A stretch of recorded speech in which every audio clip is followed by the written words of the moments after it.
আসসালামু আলাইকুম। আজকে লাউ শাক দিয়া বিচিওয়ালা সিম দিয়া আমরা একটা রেসিপি তৈরি করবো। তো সর্বপ্রথম কয়রা বসাই নিলাম, লাউ শাক দিয়ে দিলাম। এখন বিচিওয়ালা সিম সাথে কয়টা আলু দিলাম।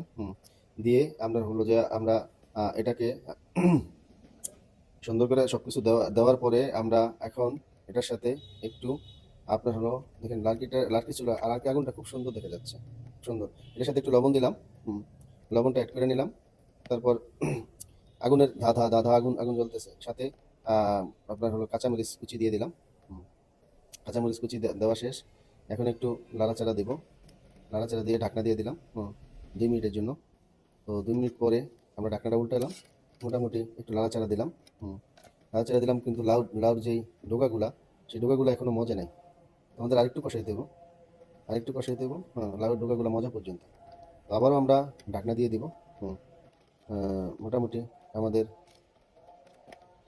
মোটামুটি ঢাকনা দিয়ে দিলাম আর আরেকবার ঢাকনা দেওয়া দিয়ে আমরা 2 মিনিটের জন্য অপেক্ষা করলাম। সুন্দর লাউ বা লাউকি চুলা জ্বলতেছে দাউ দাউ করে।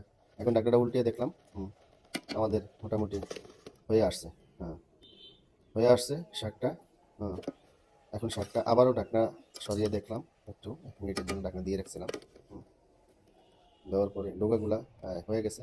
এখন ছেঁকে নিলাম একটা চাকনিতে, আর একটা পাইপিং বসিয়ে দিলাম। সাথে শুকনো মরিচ দিলাম, একটু ভেজে নিলাম শুকনো মরিচগুলো।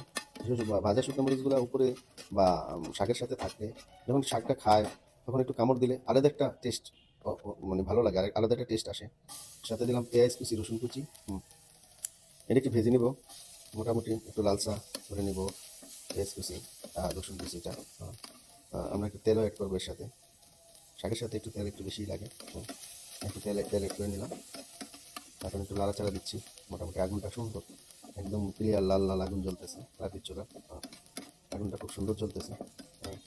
পেঁয়াজ লাল হওয়া পর্যন্ত ভেজে নিতে হবে। একটু কাঁচা কাঁচা থাকলে দেখতে ভালো লাগে না, একটু লাল হলে জিনিসটা দেখতে ভালো লাগে। এখন লাল হয়ে আসছে, আমরা এর সাথে শাকটা অ্যাড করে নিলাম।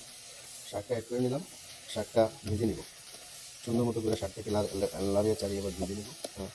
এইদিকে ওদিক করে নাড়াচাড়া দিয়ে আমরা একটু ভেজে নিব।